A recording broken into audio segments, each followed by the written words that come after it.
Flight Boss, bitch. For sure. You're not listening to the Mind of an Terry's Moon.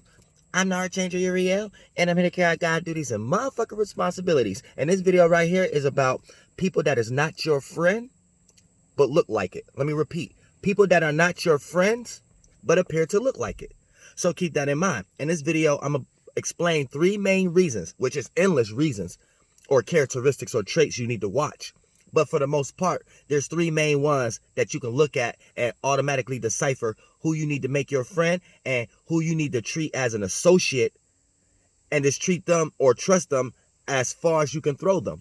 And based upon a lot of people lifting capabilities, y'all can't throw people very far. So that just means you can't trust people the long way. So we're going to break this down in this video. And before we get far, we're going to break down a few disclaimers. Now, here's a disclaimer right here. You want to make sure that you actually are around people who actually have goals, who actually have something to be a part of. Because if you're the only person that's in your surroundings with goals and you're around a bunch of bums, right? Then you're around a bunch of individuals who have nothing to be a part of. So you're already going to be at a detriment when it comes to manifesting in some way, shape, or form. And you may even jump into narcissistic energies by default without even trying, due to the fact that you just got a group of bums around you not having anything to do. So based upon you having a goal, you put them to work in some way, shape, or form.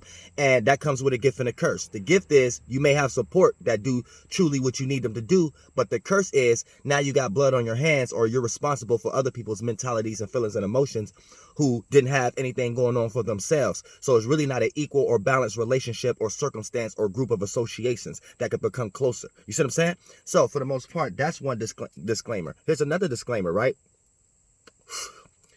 Once you get around people that actually have something that you can be a part of, right? You want to make sure that these people are the right individuals, aka a group of people or individual that match your frequency vibration. Because here's the thing also, right? You might get placed into a situation like, damn, I'm giving more of my energy to this person and this person is not giving energy to me. And just to show how much of a friend you are, a lot of times you have to sacrifice doing what you usually do to make this person feel like, yeah, you support what they do. And you expect that in return, where in reality, that's still a toxic relationship because you guys are not matching the same frequency vibrations as far as an association or a group of people that could come, or 2 people. Right? So what you need to understand is this, right? You'll find yourself being in a situation where you have to give some of your time away and sacrifice for them, and they have to do the same thing, where in all reality, if you are around a group of people that match your frequency vibration, there is no such thing as you having to take time off what you naturally like to do creatively to help them, because all of y'all are doing the same thing. So for the most part, all of y'all are just different pieces to the same puzzle. All of y'all are just different parts to the same car. So it won't be no such thing as a situation that you got to sit back and be like, in order for this person to know I'm a true friend and I support them, let me go ahead and act like I support whatever they got going on. And 9 times out of 10, if it's something that ain't got nothing to do with your frequency vibration, then these individuals need to be associates anyway. They need to be the people in that same box that you treat just as far as you could throw them. Also, because you can't throw them in your arena very far, because your arena is things that you do on your frequency vibration. So, as a quick rundown, as a disclaimer, like I said, get around people who actually have something you could be a part of also, and make sure whatever y'all are trying to be a part of is in the same frequency vibration. Therefore, no individual is sacrificing their own spiritual path for the sake of just being friends or familiarity or closeness or neighbor. You know what I'm saying? So you made something more than what it actually was. Now, we're going to get into the actual video now when I actually break down 3 main characteristics and traits you need to look through these individuals that surround you to know if these are friends or someone that you need to make an associate and keep them in that box and only trust them as far as you can throw them. And like I said, based upon a lot of y'all lifting measurements, you can't throw very far. So for the most part, that means it's a dime a dozen that people come in your life that you can actually consider true friends. And the friends that you probably got in your life right now, 9 times out of 10 are people you should have been put into the associate box, and just have your time of day when you associate yourself with them, and don't be allowing them in certain heart space and ideas and creative matters that you got going on internally with you, if you already know that they don't really match your frequency vibration. So keep that in mind. So rule number 1, or characteristic 1, right? How a person that's not your friend but may look like it be around you, right? Now this is a characteristic trait that they can show. A person who's not participating or helping you with your goals, but they always got something to say about it. Strike one. If you're around an individual that they're so-called friend because y'all been through a lot together, y'all went to the same school, or you met this person through family or your relationship, or however the circumstance, the situation go that made you consider this person as a friend, or you met them at work. If you got goals and talents and you start to express these things to this individual, and they never act like they want to associate themselves with it, or they never act like they got ideas that they can add to you and just help you, even if they don't want to make themselves a part of it, just give you some expertise to let you know that they do understand where you're coming from. But for the most part, they always got motherfucker something to say about your goals, aka something you probably need to do better, or aka why you always do that, or aka I gotta wait till you I'm gonna wait till you done with that before I come over and chill with you, or some circumstance or situation where when they do come around in their energy, you feel this energy presence inside of you that you probably gotta not do what you usually do until this person leave, or until this person or until you done involving yourself in relations with that individual or group of individuals at that time. That's when you know these people are not friends, and you don't need to be giving them more time out of your day than things that can fulfill that space of things that cater more to your frequency vibration. So keep that in mind. That's characteristic 1. Characteristic 2, trait 2, a person that give you the vibes that they're not 100% in agreement with your dreams without even stating their opinion of care. See what I'm saying? Like, keep this in mind. A person who give you vibes that they're not 100% in agreeable energies with your goals, but they don't even give you the consideration of an opinion on why they never add themselves to you, or why they never give an opinion, or why as soon as you get ready to do what you get ready to do, they make up something to leave or to cut the conversation off or something like that. And also, right, or why they're not participating, and then once, here's the thing, when they never give a reason why they never participating, or they never give an opinion of care and things of that nature, watch that. That's a strike. Because here's the thing, this is going to be an individual that start to manifest in your life like this. Once whatever you doing start to actually work and take off, these going to be the individuals that come back in your life and be like, oh yeah, I always knew you was going somewhere. Oh yeah, I always knew you was going to make it in that curriculum. Oh yeah, I always. Now for them, now here's the thing, that's wrong. That's wrong. That's not a friend. Because if that was true, what they just said, once they come back and see your stuff working, and then you could think back and be like, damn, but you was around the whole time when it wasn't working, and now when it's working, now you conversating so much about it, or this, that, and the third, right? Here's the thing, that's not a friend, that's an associate, and here's the internal reason why they saying they always knew that you was going to make it. That's almost like an esoteric apology. Because in the physical realm, their spirit was in this body down here, maybe talking negatively about you in some way, shape, or form. And that was one of the reasons why they never gave you an opinion about why they don't participate in what you do.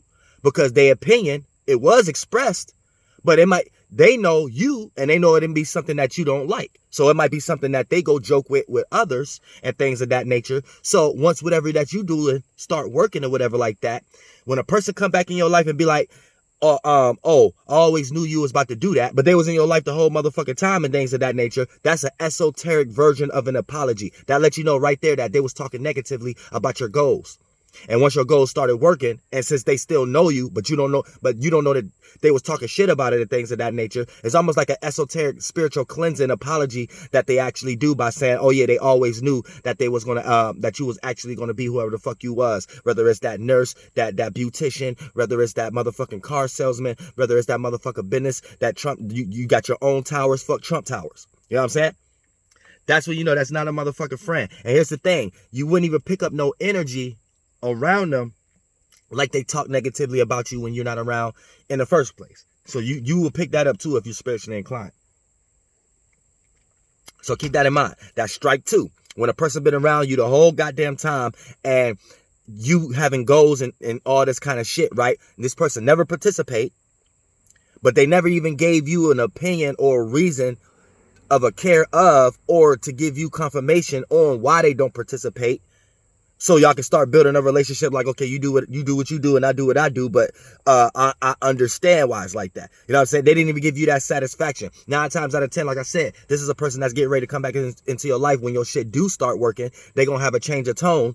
And for the most part, they're going to come secretly, spiritually apologize by saying, I always knew you was going to be there. But really, that's an apology for when they didn't believe in your shit, but still was around you. They was elsewhere giving other people their opinion why they don't make themselves a part of whatever you had going on. So, and they ain't want to be guilty by association based upon how lost they was in the world.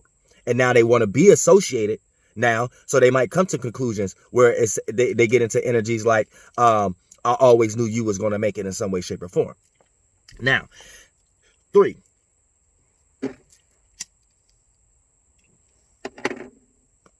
Now, a lot of times, this one is kind of hard because you might come across an egotistical person that might utilize you for what they need. And for the most part, they could, if they're good mentally or emotionally, or they experienced in this area, then they sweet talkers. They know how to rock people to sleep. So for the most part, you might think you have a very good friend where behind closed doors, they're waiting to stab you in the back. So this is a very sneaky one that may be hard to see a lot of times because this person may even put you in a situation where you could look back and be like, damn, that was beneficial without that individual. And that's almost like a setup sometimes too. Y'all females, y'all know what I'm talking about when y'all be in those relationships with those egotistical men, and vice versa. You men, y'all know what I'm talking about when y'all get into a relationship with those egotistical ass females, aka everything be all good just a week ago. So they do all this extracurricular shit just to make you feel like, damn, this is right. And then the moment that they can put you into a situation, boom, they use that shit against you. You know what I'm saying? And now you're like ran up under their government in some way, shape, or form based upon the levels of extent of nice energy that they have did in the first place. So keep this in mind, right? So this is traits you need to watch too. If a person that's not your friend, but appear to look like it. A person that want to be around you, but not wanting to fully commit because of unknown reasons. Let me repeat. We all had those individuals where you just got a new job. You just got a new business. Your business, you can make your own hours and shit like that, right? You had people around you telling you should do this, that, and the third. You ain't listen. So they looked at you as crazy and talked up and down about you. Now your business start taking off and things of that nature, right? Now you got these individuals wanting to come around you, right? AKA you didn't already put in the work. So they think that their work is just knowing you. So they think that they already have a position by just knowing you. So now they think they can utilize the things that by knowing you and knowing what you like and dislike, they think that they can cater to these things as a form of their worth or value. Here's the thing, right? People will utilize this for the circumstance in their own life. And then for the most part, the moment that you don't uphold whatever agreement that they're trying to make you uphold, then you're going to be the worst enemy in their motherfucking life. You're going to be the worst person in the world. You're going to be the worst evil person you're going to be the most evilest person to them in the world. You're going to be the person that changed. You're going to be the person that started acting funny. You're going to be the person that started acting different. Where this person never was acting the way that they was acting in the first place. They started acting different. Once you started to get in your position, they started to get aboard. So they switched a temperament. You was always on your mission. AKA, you wouldn't have got from point A to point B if you wasn't putting in the legwork in the in-between precision. That's why we always got seconds. If A and B is minutes, you was putting in the seconds. You was putting in the effort. Once you got to B, here come this motherfucker person like, yeah, I sat back and watched you take the seconds and get to B. So that's my value. And you have to be like, hold on. No, it's not. Because where was you when I was at point A? You see what I'm saying? So keep that in mind. And so this is a person who didn't want to be around from point A and all the seconds, but once you at point B, now they want to be around you and tell you that they seen you from point A. But here's the thing. It's going to be correlated with characteristics, traits too. But here's a slight different part about it. And this is what makes it part 3, right? Because this is not your friend. This is a user trying to use you for their own agenda and their own friends that they may be a little closer with than you. So keep that in mind also. See, when we come to characteristic traits, even though it shares a lot of the same characteristic traits, see, 2, a lot of times, is a person who just missed the bullet. They missed a shot. AKA, they may have known you and they just didn't believe. But it wasn't necessarily like they had a hidden agenda elsewhere. They just may have talked negatively about you to other people about their lack of belief. That's why, and when other people ask them why they don't associate themselves with you when you do whatever you do that they don't believe in, but why they still associate themselves with you besides those things. You know what I'm saying? Now, when we get to 3, this is a person that do the same thing, but they actually have an agenda and actually have friends that they're closer with than you. You know what I'm saying? So keep that in mind. Let me repeat. A person that want to be around you, but not wanting to fully commit because of unknown reasons. AKA, and these unknown reasons is 9 times out of 10, they have their own agenda and friends that they're trying to impress. And they're utilizing you as that form of that they could take to impress the individuals that they're actually around that actually means more in their life than actually you. So keep that in mind also. And with these 3 traits, you're able to look directly at a motherfucker's soul that's in front of you and be like, all right, you're not a friend, and whatever shit that you kicking in front of me right now is only going to go as far as I can motherfucking throw you. And if I can't throw you far, your conversation ain't going to go that motherfucking far. And I may smile, but goddamn, that smile inside is foul. You better motherfucker believe it. And I love y'all subconscious community, and we out in this motherfucker.